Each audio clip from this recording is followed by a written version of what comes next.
Hi hello ಎಲ್ರಿಗೂ ನಮಸ್ಕಾರ, ಹರೇ ಕೃಷ್ಣ. ನಾನು ನಿಮ್ಮ ಕೋಳಿ ರಮ್ಯಾ. ನನ್ನ ಯೂಟ್ಯೂಬ್ ಚಾನಲ್ಗೆ ನಿಮ್ಮೆಲ್ಲರಿಗೂ ಹಾರ್ಟ್ಲಿ ವೆಲ್ಕಮ್. ಅತ್ತೆನ ಸೊಸೆನ ಅಡುಗೆ ಫುಲ್ ಭರ್ಜರಿಯಾಗಿ ನಡೀತಾ ಇದೆ. ನಿನ್ನೆ ನೀವು ರೋಸ್ ಕುಕೀಸ್ ನೋಡಿದ್ರಿ. ಇವತ್ತು ನಮ್ಮ ಅತ್ತೆ ಏನು ಸ್ಪೆಷಲ್ ಹೇಳ್ಕೊಡ್ತಾರೆ ಕ್ರಿಸ್ಮಸ್ಗೆ ಅಂತ ಕೇಳೋಣ. ಅತ್ತೆ ಏನು ಹೇಳ್ಕೊಡ್ತೀರಾ ಇವತ್ತು? ಗಲಗಲ. ಗಲಗಲ ಆಕ್ಚುಲಿ ಗಲಗಲನ ನಮ್ಮ ಕನ್ನಡದಲ್ಲಿ ಶಂಕರ್ ಪೋಳಿ ಅಂತ ಹೇಳ್ತಾರೆ. ಅದೊಂಥರ ಹೆಂಗಿರೋದು, ಸ್ಕ್ವಯರ್ ಟೈಪ್ ಅಲ್ಲಿ ಇರುತ್ತಲ್ಲ, ಅದನ್ನೇ ಶಂಕರ್ ಪೋಳಿ ಅಂತ ಹೇಳ್ತೀವಿ. ಅದನ್ನ ಇವರು ಗಲಗಲ ಅಂತ ಹೇಳ್ತಾರೆ. ಇದು ಕ್ರಿಸ್ಮಸ್ ಟೈಮ್ ಅಲ್ಲಿ ತುಂಬಾ ಫೇಮಸ್, ಎಲ್ಲಾರ ಮನೇಲೂ ಮಾಡ್ತಾರೆ.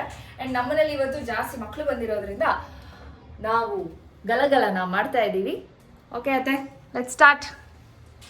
ಇದು ನೆನ್ನೆ ರೋಸ್ ಕುಕ್ಕಿಗೆ ಮೆಜರ್ಮೆಂಟ್ ತಗೊಂಡಿದ್ದೀವಲ್ಲ, 1.5 ಗ್ಲಾಸು ಹಿಟ್ಟಿಗೆ 3/4 ಗ್ಲಾಸ್ ಶುಗರ್, ಇದನ್ನ ಮಿಕ್ಸಿಗೆ ಹಾಕಿ ಪೌಡರ್ ಮಾಡಿ. ಇದು 1.5 ಗ್ಲಾಸ್ ಮೈದಾ ಹಾಕಿದ್ದಾರೆ, ಅದಕ್ಕೆ 3/4 ಗ್ಲಾಸು ಸಕ್ಕರೆನ ತಗೊಂಡಿದ್ದಾರೆ. ಅದನ್ನ ಮಿಕ್ಸರ್ಗೆ ಹಾಕೋತಾ ಇದ್ದಾರೆ.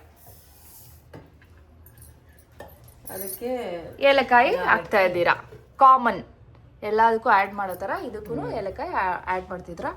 4 ಏಲಕಾಯಿ ಆ್ಯಡ್ ಮಾಡಿದ್ದಾರೆ. This is ತಕ್ಷ್ವಿ.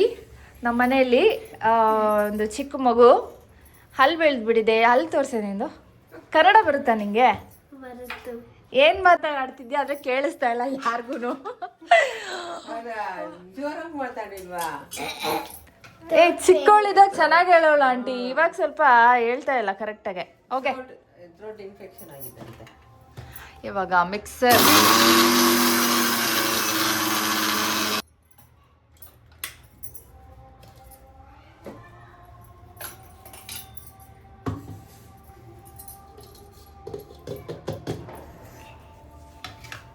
ಈಗ ಶುಗರ್ನ ಮೈದಾಗೆ ಮಿಕ್ಸ್ ಮಾಡ್ತಾ ಇದ್ದಾರೆ.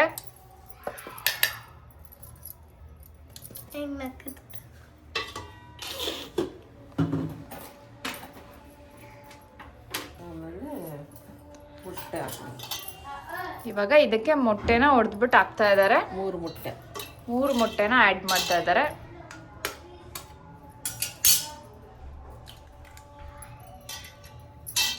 ಒಂದು,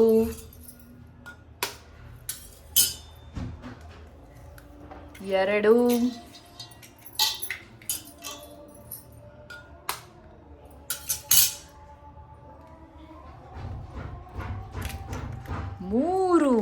3 ಮೊಟ್ಟೆಗಳನ್ನು ಹೊಡೆದು ಆ ಒಂದು ಮಿಕ್ಸ್ಚರ್ಗೆ ಹಾಕಿದ್ದಾರೆ.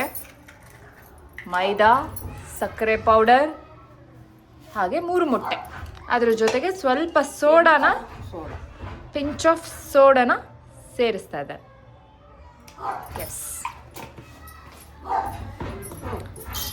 ಹಾಗೆ ಸ್ವಲ್ಪ ಪಿಂಚ್ ಆಫ್ ಸಾಲ್ಟನ್ನು ಕೂಡ ಆ್ಯಡ್ ಮಾಡಿದ್ದಾರೆ, ಟೇಸ್ಟ್ಗೋಸ್ಕರ ಅಲ್ವಾ aunty? Ghee is very important.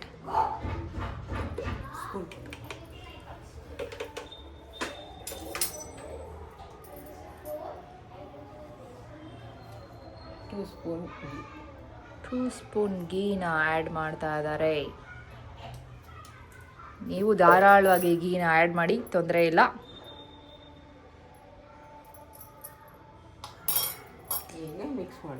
ಈಗ ಇದನ್ನ ಚೆನ್ನಾಗಿ ಕಲಿಸ್ಕೋಬೇಕು.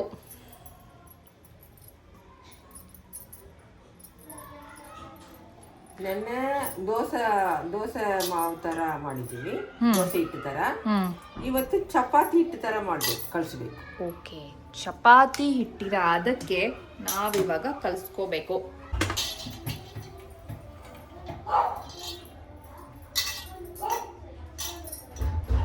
ಸ್ವಲ್ಪ ನೀರು ನೋಡ್ಕೊಂಡು ಆ್ಯಡ್ ಮಾಡಬೇಕು. ಒಂದೇ ಸಲ.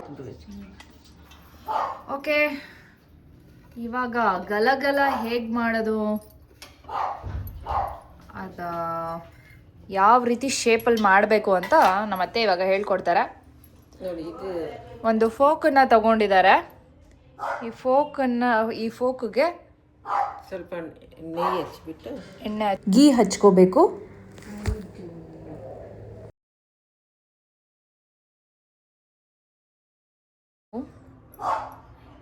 ಹಿಂಗೆ ಟರ್ನ್ ಮಾಡಬೇಕು ಅದನ್ನ ಹಂಗೆ.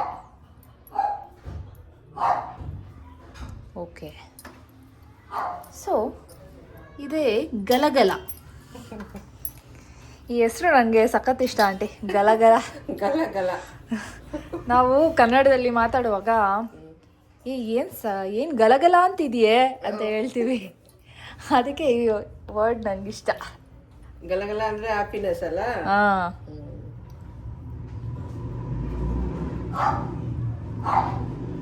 ಸೊ ನೋಡ್ಕೊಳ್ಳಿ, ಇದು ಸ್ವಲ್ಪ ಕಲ್ದಿಯೋವರೆಗೂ ಸ್ವಲ್ಪ ಗೊತ್ತಾಗಲ್ಲ ಅಲ್ವಾ ಆಂಟಿ? ಹೌದು. ಕಲ್ತ ಮೇಲೆ ಬಂದ್ಬಿಡತ್ತೆ. ಈ ಥರ ಶೇಪ್ ಬರಬೇಕು. ಈ ಥರ ಶೇಪ್ ಬರಬೇಕು. ಒಂದೆರಡು ನಿಧಾನಕ್ಕೆ ಮಾಡ್ಕೋಬೇಕು, ಆಮೇಲೆ ಸ್ಪೀಡ್ ಮಾಡ್ಕೋಬೋದು. ಮಕ್ಕಳೆಲ್ಲ ಸೇರ್ಕೊಂಡು ಕುತ್ಕೊಂಡು ಮಾಡಿಟ್ರೆ ಆಮೇಲೆ ಎಣ್ಣೆಯಲ್ಲಿ ಹಾಕಿ ತೆಗಿಬೇಕು. ಎಸ್, ಡೀಪ್ ಫ್ರೈ ಮಾಡಬೇಕು.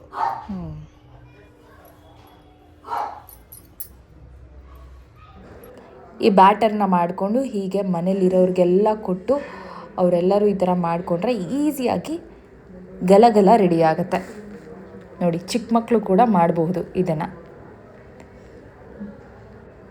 ನಮ್ಮನೇಲಿರೋ ಪ್ರತಿಯೊಬ್ಬರು ಮಕ್ಕಳು ಈ ಒಂದು ಪ್ರೋಸೆಸ್ನ ಮಾಡ್ತಾರೆ. ಗಲಗಲ ಅಂತ ಸ್ವೀಟ್ ಮಾಡಬೇಕು ಅಂದ ತಕ್ಷಣ ಎಲ್ಲ ಮಕ್ಕಳು ಈ ಥರ ಕೂತ್ಕೊಂಡು ಗಲಗಲನ ಮಾಡ್ತಾರೆ. ನೋಡಿ, ತಕ್ಷು ಎಷ್ಟು ಮುದ್ದಾಗಿ ನೀಟಾಗಿ ಮಾಡ್ತಾ ಇದ್ದಾಳೆ. ಇಷ್ಟೇ, ಸ್ವಲ್ಪ ಅಂಟ್ಕೊಂಡ್ರೂ ಪರವಾಗಿಲ್ಲ, ಹಾಗೆ ಬಿಡಿಸ್ಬೋದು, ಚೆನ್ನಾಗಿರತ್ತೆ.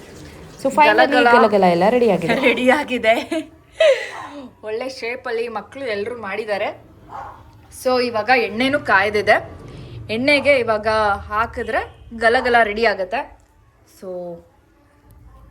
ನಮ್ಮತ್ತೆ ಅವಾಗಿಂದ ಕಷ್ಟಪಟ್ಟು ಮಾಡಿದ್ರು, ಅದಕ್ಕೆ ಇವಾಗ ನಾನು ನೆಕ್ಸ್ಟು ಮಾಡ್ತಾ ಇದ್ದೀನಿ. ಎಣ್ಣೆಯೂ ಕಟ್ಟನು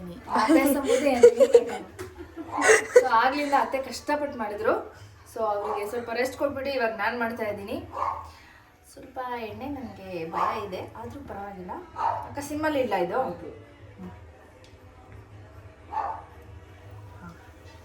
ಇಷ್ಟೇ, ಎಣ್ಣೆಗೆ ಬಿಟ್ಟರೆ ಸಕ್ಕದಾಗಿ ರೆಡಿ ಆಗುತ್ತೆ ಗಲಗಲ. ಸ್ವಲ್ಪ ಬೇಗ ಬೇಗ ಹಾಕಬೇಕು. ನೋಡಿ, ಇದು ಸಿಮ್ಮಲ್ಲೇನೆ ಆಲ್ಮೋಸ್ಟ್ ಒಂದು 15 ಮಿನಿಟ್ಸ್ ಟು 20 ಮಿನಿಟ್ಸ್ ಈ ಥರ ಇದು ಸಿಮ್ಮಲ್ಲೇ ಕುಕ್ ಆಗಬೇಕು. ಯಾಕಂದರೆ ಒಳಗಡೆ ಎಲ್ಲ ಚೆನ್ನಾಗಿ ಕ್ರಿಸ್ಪಿಯಾಗಿ ಬೇಯಬೇಕು ಅಂದರೆ ಇದು ಸಿಮ್ಮಲ್ಲೇ ಕುಕ್ ಆಗಬೇಕು, ಆವಾಗಲೇ ಚೆನ್ನಾಗಿರುತ್ತೆ. ಇಲ್ಲಾಂದರೆ ಕಪ್ಪಗಾಗ್ಬಿಡುತ್ತೆ. ಈಗಲೇ ಹೇಳಿದ್ದೀನಿ, ನೀವು ಮಾಡುವಾಗಲೂ ಅಷ್ಟೇ ಸಿಮ್ಮಲ್ಲಿಡಿ, ಚೆನ್ನಾಗಿ ಕುಕ್ ಆಗೋದು ಬಿಡಿ. ಆ್ಯಂಡ್ ವೈಟ್ ಕಲರಿಂದ ಈ ಕಲರ್ ಬ್ರೌನ್ ಕಲರ್ ಬರೋವರೆಗೂ ಯು ಹ್ಯಾವ್ ಟು ಕುಕ್.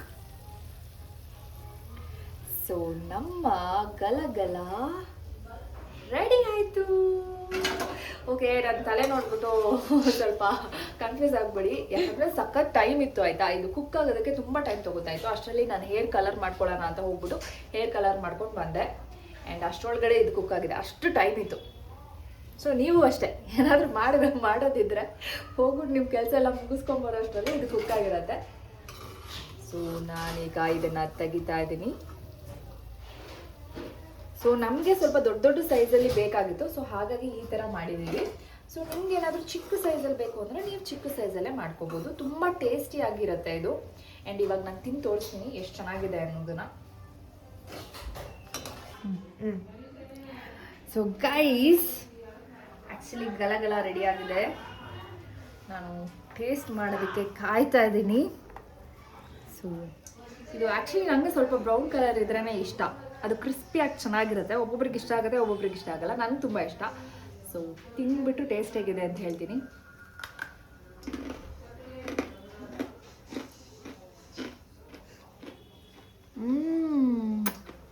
ಸಕ್ಕತ್ತಾಗಿದೆ ಟೇಸ್ಟು. ಆ ಏಲಕ್ಕಿ ಹಾಕಿರೋದ್ರಿಂದ ಅದ್ರ ಟೇಸ್ಟು ಒಂಥರ ಎಲ್ಲದಕ್ಕೂ ಸ್ಪ್ರೆಡ್ ಆಗಿಬಿಟ್ಟು ಬಾಯಲ್ಲಿ ಹಾಕಿದ ತಕ್ಷಣ ಅದು ಹಾಗೆ ಸ್ಪ್ರೆಡ್ ಆಗುತ್ತೆ. ಆ ಏಲಕ್ಕಿ ಟೇಸ್ಟಿ. ಆ್ಯಂಡ್ ಸ್ವೀಟ್ ಜಾಸ್ತಿನೂ ಇಲ್ಲ, ಸ್ವಲ್ಪ ಇದೆ. ಆ್ಯಂಡ್ ನನಗೆ ತುಂಬ ಇಷ್ಟ ಆಯಿತು. ಇದೇನು ಗೊತ್ತಾ, ಒಂಥರ ಅಡಿಕ್ಷನು. ಒಂದು ತಿಂತಾಯಿದ್ರೆ ಇನ್ನೊಂದು ತಿನ್ನಬೇಕು, ಮತ್ತೊಂದು ತಿನ್ನಬೇಕು, ಹಾಗೆ ಅನ್ನಿಸ್ತಾನೇ ಇರುತ್ತೆ. ಸೊ ಹಾಗಾಗಿ ಇದು ನಮ್ಮ ಮನೇಲಿ ಎಲ್ರಿಗೂ ಫೇವ್ರೆಟ್. ಸೊ ಫೈನಲಿ ರೋಸ್ ಕುಕ್ಕಿ ಆದಮೇಲೆ ಗಲಗಲ ರೆಡಿ ಆಯಿತು. ರೆಡಿ ಗೈಸ್, ಇಷ್ಟು ರೆಡಿ ಮಾಡೋದಕ್ಕೆ ಆಲ್ಮೋಸ್ಟ್ 3 hours ಆಯಿತು ನಮಗೆ. ಬಿಕಾಸ್ ಒಂದೊಂದು ಸಲ ನಾವು ಎಣ್ಣೆಗೆ ಹಾಕಿದಾಗಲೂ ಅದು 20 minutes 30 minutes ಈ ಥರ ನಿಧಾನವಾಗಿ ಕುಕ್ ಆಗಬೇಕು. ಸೊ ಆ ಪ್ರೋಸೆಸ್ಸಲ್ಲಿ ಇಷ್ಟೊತ್ತಾಯಿತು. ಆಗಲೇ ಬೆಳಗ್ಗೆ ಇತ್ತು, ಐ ಮೀನ್ ಸಂಜೆ ಇತ್ತು, ಇವಾಗ ನೈಟ್ ಹೋಗ್ಬಿಟ್ಟಿದೆ. ಸೊ ಚಳಿ ಜಾಸ್ತಿಯಾಗಿ ನಾವಿಬ್ರು ಸ್ವೆಟರ್ ಹಾಕ್ಕೊಂಡಿದ್ದೀವಿ. ಸೊ ಫೈನಲಿ ಗಲಗಲ ರೆಡಿ ಆಯಿತು. ಮಾಡಿ ನೀವು ಮನೇಲಿ ಟ್ರೈ ಮಾಡಿ ಆ್ಯಂಡ್ ಟೇಸ್ಟ್ ಮಾಡಿ. ಇದು ಒಂದು ಫೋಟೋ ಎತ್ಕೊಂಡ್ಬಿಡಂಗೆ. ಈ ಫೋನ್ ಹಿಂಗೆ ಇವ ಬೇರೆ ವ್ಲಾಗ್.